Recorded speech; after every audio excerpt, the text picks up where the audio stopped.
আরে মশা, তোকে আমি কতবার বলেছি আমাকে যেন না কাটিস। কাটলে কি করবি তুই? আরে আমাকে কাটলে।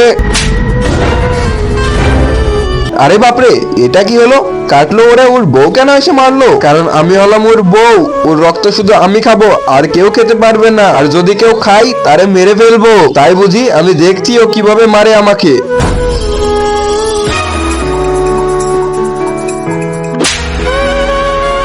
তো এত বড় সাহস, বারণ করার সত্ত্বেও তুই আবার চলে এসেছিস? আরে রক্তকে আমি তোমার খাচ্ছি, আমি তো খাচ্ছি তোমার স্বামীর, তে তোমার গার ফাটছে কেন? আমার স্বামীর রক্ত শুধুমাত্র আমিই খেতে পারবো, আর কেউ খাওয়ার চেষ্টা করলে তাকে মেরে ফেলে দেবো। তোকে এবারের মতো বাঁচিয়ে দিলাম, যা পালা। আরে ভাই, এটা আবার তোমার কেমন বউ যে আমাদের রক্ত খেতে দেয় না আর বলে শুধু নিজেই খাবে? ওটা বউ না, ওইটা হলো নাগিন। আরে নাগিন তো সব বউকে মনে হয়, যেমন আমারটা।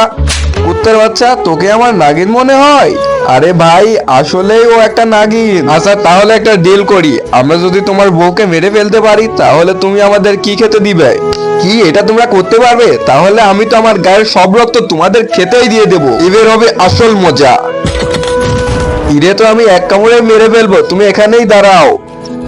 কিন্তু তার আগে বন্ধুরা, তোমরা কি আল্লাহ তাআলার এই ঘরটিকে ভালোবাসো নাকি মন্দিরে এই ঘরটিকে ভালোবাসো?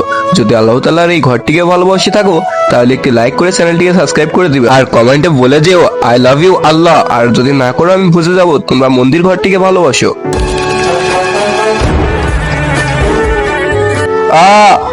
কেউ বাঁচাও।